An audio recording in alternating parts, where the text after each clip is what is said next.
नमस्कार. आज आपण आयुर्वेदातील एका खूप महत्त्वाच्या प्रक्रियेबद्दल बोलणार आहोत. रक्तमोक्षण. आपल्याला डॉक्टर यशवंत घोडे यांचा एक लेख मिळाला आहे श्रोत्यांकडून. रक्तमोक्षण आणि सिरावेद, आयुर्वेदिक व आधुनिक दृष्टिकोन यावर. तर त्यातील माहितीच्या आधारेच आपण आज चर्चा करणार आहोत. हो. ही पद्धत तशी बरीच जुनी आहे, पण नेमकं काय आहे हे रक्तमोक्षण? म्हणजे कशासाठी वापरतात आणि आजकालच्या सायन्सच्या युगात याकडे कसं बघितलं जाते? चला याचा जरा खोलात जाऊन विचार करूया. अगदी. रक्तमोक्षण म्हणजे एकदम सोप्या भाषेत सांगायचं तर शरीरातलं जे दुष्ट किंवा बिघडलेलं रक्त आहे ना, ते नियंत्रित पद्धतीने बाहेर काढणं आयुर्वेदानुसार.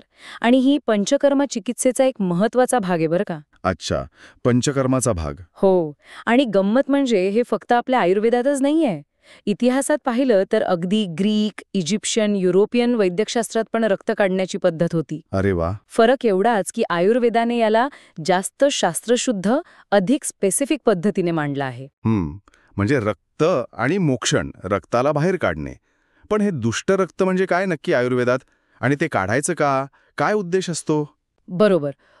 आयुर्वेदाचा मूळ सिद्धांत काय आहे की शरीरातले दोष, वात, पित्त, कफ यांचं संतुलन बिघडलं की आजार होतात. तर रक्तमोक्षणाचा मुख्य उद्देश हा असतो वाढलेलं पित्त कमी करणं. पित्त म्हणजे साधारणपणे उष्णता, दाह निर्माण करणारे घटक.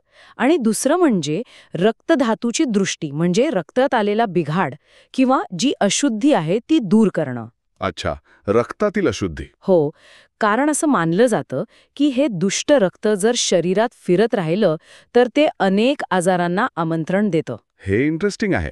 मग कोणत्या प्रकारच्या आजारांमध्ये किंवा त्रासांमध्ये याचा वापर करतात असं आयुर्वेद सांगतं? लेखात तर बरीच मोठी यादी आहे. हो, बरीच व्याप्ती आहे याची. मुख्य म्हणजे त्वचाविकार. त्वचाविकार.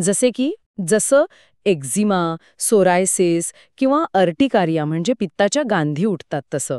आयुर्वेदात यांना कुष्ठ, विसर्प, दाद्रू, किटीब अशी नावं आहेत. त्याशिवाय सांध्यांचे त्रास, म्हणजे जिथे दाह असतो, वेदना असतात, उदाहरणार्थ वातरक्त. वातरक्त म्हणजे? आधुनिक भाषेत काय? आधुनिक भाषेत आपण त्याला गाऊट किंवा काही प्रकारच्या आर्थरायटिसची जोडू शकतो. तसंच एखाद्या जागी सूज आली असेल, गळू झालं असेल किंवा खूप डोकं दुखत असेल, मायग्रेन असेल, विशेषतः पित्तामुळे होणारा.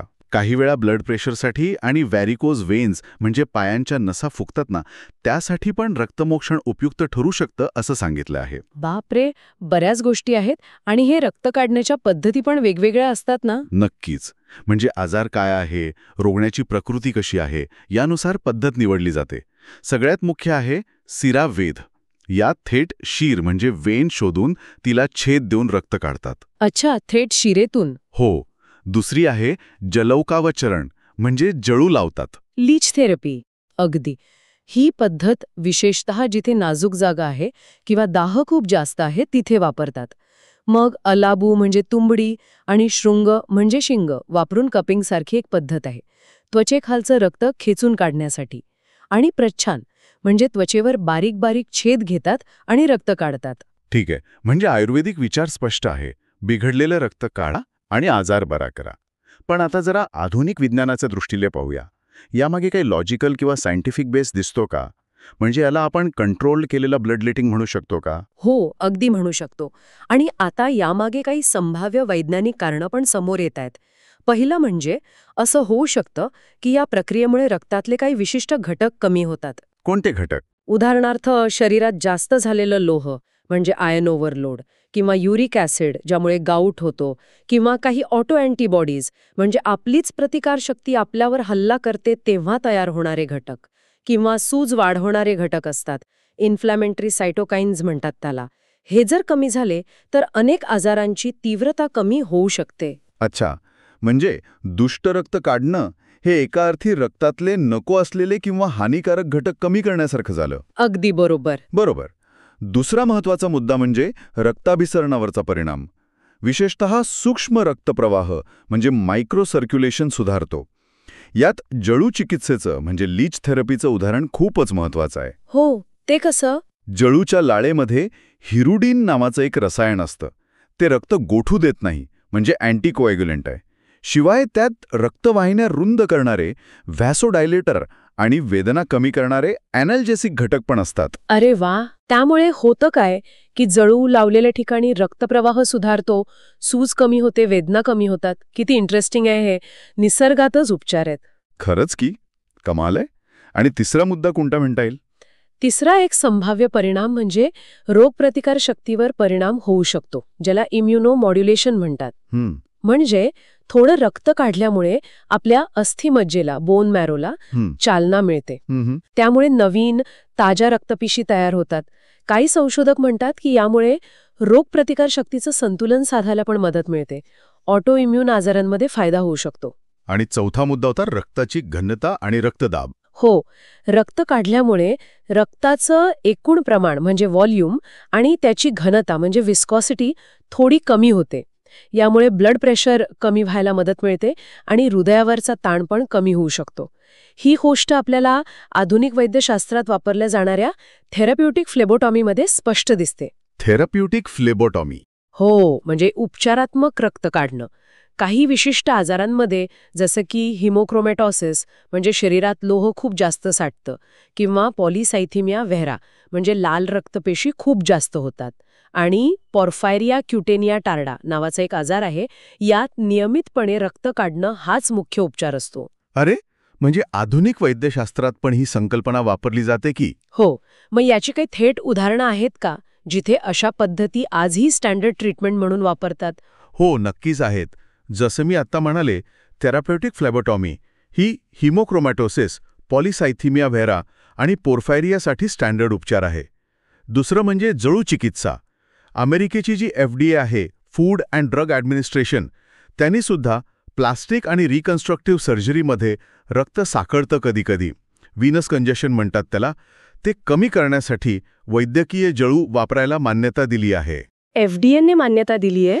हो. अर्थात हे खूप नियंत्रित आणि विशिष्ट परिस्थितीतच करतात. तिसरा म्हणजे कपिंग थेरपी, जी खेळाडू किंवा स्नायूंच्या दुखापती आणि वेदनांसाठी वापरतात. पण त्यात बहुतेक वेळा रक्त काढत नाहीत, त्याला ड्राय कपिंग म्हणतात. म्हणजे आयुर्वेदातल्या रक्तमोक्षणाच्या काही पद्धतींची आधुनिक प्रमाणित रूपं आजही वापरत आहेत. आता लेखात असेही म्हटलंय की या सगळ्या प्रकारांमध्ये सिरावेद ही पद्धत श्रेष्ठ मानली जाते. त्याबद्दल जरा जास्त सांगाल का? हो, सिरावेदला आयुर्वेदात खूप महत्त्व आहे. सिरा म्हणजे शिर किंवा वेन, आणि वेद म्हणजे छेदणं किंवा टोचणं. यात काय करतात की शरीरातल्या विशिष्ट आजारासाठी जी संबंधित शिर असेल ती निवडतात. मग निर्जंतुक केलेल्या धारदार उपकरणाने त्या शिरेवर एक लहानसा कंट्रोल केलेला छेद घेतात. ओके. आणि मग आवश्यक तेवढं दुष्ट रक्त बाहेर येऊ देतात. पुरेसं रक्त आलं की रक्तस्राव थांबवतात आणि जखमेची काळजी घेतात. ही खूप कौशल्याची गोष्ट आहे. आणि हे सिरावेद नक्की कोणत्या त्रासांसाठी जास्त प्रभावी मानतात आयुर्वेदात?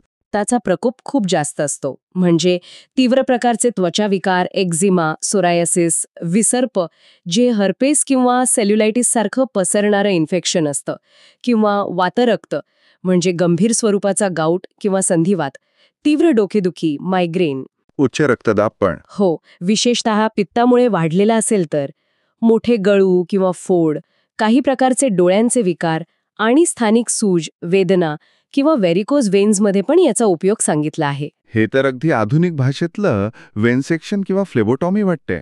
याबद्दल मॉडर्न मेडिसिन काय म्हणतं? अगदी बरोबर ओळखलात तुम्ही. सिरावेद हे तत्वतः फ्लेबोटॉमीच आहे. आणि जसं आपण आधी बोललो, थेरप्युटिक फ्लेबोटॉमीचा वापर आधुनिक वैद्यशास्त्रात करतातच. पॉलिसायथिमिया वेरामध्ये रक्ताची घनता कमी करून ब्लड क्लॉटचा धोका टाळण्यासाठी, हिमोक्रोमॅटोसिसमध्ये शरीरातलं जास्तीचं लोह काढायला, जेणेकरून लिव्हर किंवा इतर अवयवांचं नुकसान टळेल, पोर्फिरिया क्युटिनिया टार्डामध्ये पण वापरतात. आणि हे पण लक्षात घेण्यासारखं आहे की पूर्वी म्हणजे अगदी आधुनिक वैद्यशास्त्राच्या सुरुवातीच्या काळात ब्लड प्रेशरसाठी, हार्ट फेलियरसाठी किंवा काही इन्फेक्शन्समध्ये पण फ्लेबोटॉमी वापरायचे. अच्छा, पूर्वी वापरायचे. हो, पण आता जास्त सुरक्षित आणि प्रभावी औषधं आल्यामुळे तो वापर कमी झालाय. म्हणजे सिरावेद मागे जी आयुर्वेदिक कल्पना आहे त्याला आधुनिक फ्लेबोटॉमीमधनं कुठेतरी वैज्ञानिक आधार मिळतोय असं म्हणायला हरकत नाही. याची कारणं काय मग? थोडं अजून स्पष्ट कराल? हो. पहिलं म्हणजे रक्ताचं प्रमाण आणि घनता कमी झाली की ब्लड प्रेशर कमी होतो आणि छोट्या रक्तवाहिन्यांमधून रक्ताभिसरण सुधारायला मदत होते. दुसरं, शरीरातले अतिरिक्त किंवा हानिकारक घटक, लोह, युरिक ॲसिड, सूज वाढवणारे केमिकल्स हे थेट रक्तातून बाहेर काढले जातात. ही आयुर्वेदाची शोधन किंवा डिटॉक्सिफिकेशनचीच कल्पना आहे. बरोबर. तिसरं, बोन मॅरोला उत्तेजना मिळून नवीन रक्तपेशी तयार होतात. आणि चौथं, सूज कमी होते, अँटी इन्फ्लेमेटरी इफेक्ट, कारण रक्ताचा साठा कमी होतो आणि पेशींना ऑक्सिजन चांगला मिळतो. हे सगळं ऐकल्यावर याचे फायदे तर नक्कीच वाटतात. आयुर्वेदिक दृष्टीनं शरीर शुद्ध होतं, सूज, वेदना, दाह कमी होतो, त्वचा आणि सांध्यांच्या जुनाट आजारात आराम मिळतो आणि वैज्ञानिकदृष्ट्या पण रक्तातील घटक कमी करणं, रक्तप्रवाह सुधारणं हे मुद्दे समोर येतात. बरोबर. पण हे सगळं ऐकायला कितीही चांगलं वाटलं तरी याच्या मर्यादा आणि धोके समजून घेणं खूप खूप महत्वाचं आहे. हो, हे खरंय. इथेच खरा प्रश्न येतील. हे किती सेफ आहे? सगळ्यात मोठा धोका म्हणजे कंट्रोल नसलेला किंवा गरजेपेक्षा जास्त रक्तस्राव होणं. यातून अशक्तपणा, चक्कर येणं, ब्लड प्रेशर खूप कमी होणं किंवा ॲनेमिया म्हणजे पांडुरोग होऊ शकतो. हो, हा मोठा धोका आहे. दुसरा धोका म्हणजे इन्फेक्शनचा. जर वापरलेली उपकरणं स्टराईल नसतील किंवा नंतर जखमेची काळजी नीट घेतली नाही तर जंतुसंसर्ग होऊ शकतो. तिसरी महत्वाची गोष्ट, ही पद्धत सगळ्यांसाठी नाहीये. आयुर्वेदात पण स्पष्ट सांगितलंय की लहान मुलं, खूप वयस्कर व्यक्ती, गर्भवती स्त्रिया, जे आधीच अशक्त आहेत, ज्यांना ॲनेमिया आहे, अशा लोकांमध्ये रक्तमोक्षण करू नये. आणि चौथी गोष्ट, ही प्रक्रिया खूप स्किलफुली करावी लागते. नीट केली नाही तर नसेला म्हणजे नर्व्हला किंवा रक्तवाहिनीला कायमची इजा होऊ शकते. बरोबर. म्हणूनच हे नेहमी प्रशिक्षित आणि अनुभवी आयुर्वेदिक वैद्याच्या देखरेखीखालीच करणं गरजेचं आहे. सुरक्षितता आणि तज्ज्ञांचा सल्ला हा मुद्दा अत्यंत महत्वाचा आहे यात. आता संशोधनाबद्दल काय? म्हणजे या आयुर्वेदिक पद्धतींवर, विशेषतः सिरावेधवर, काही मॉडर्न सायंटिफिक रिसर्च झाला आहे का? थेट सिरावेध या आयुर्वेदिक प्रक्रियेवर मोठ्या प्रमाणावर म्हणजे हाय क्वालिटी क्लिनिकल ट्रायल्स ज्याला म्हणतात, त्या अजूनही लिमिटेड आहेत. त्या मनाने जडू चिकित्सेवर म्हणजे जलोकावचरण यावर जास्त संशोधन झालं आहे आणि त्याचे फायदे दिसले आहेत काही कंडिशन्समध्ये, जसं प्लास्टिक सर्जरीमध्ये किंवा काही संधिवाताच्या प्रकारांमध्ये. अच्छा, सिरावेधवर कमी आहे. हो, पण जर आपण सिरावेधचं मूळ तत्व पाहिलं, म्हणजे नियंत्रित रक्त काढणं, तर त्याला आधुनिक थेराप्युटिक फ्लेबोटोमीवर जे संशोधन झालंय त्यातून अप्रत्यक्ष पण भक्कम आधार मिळतो.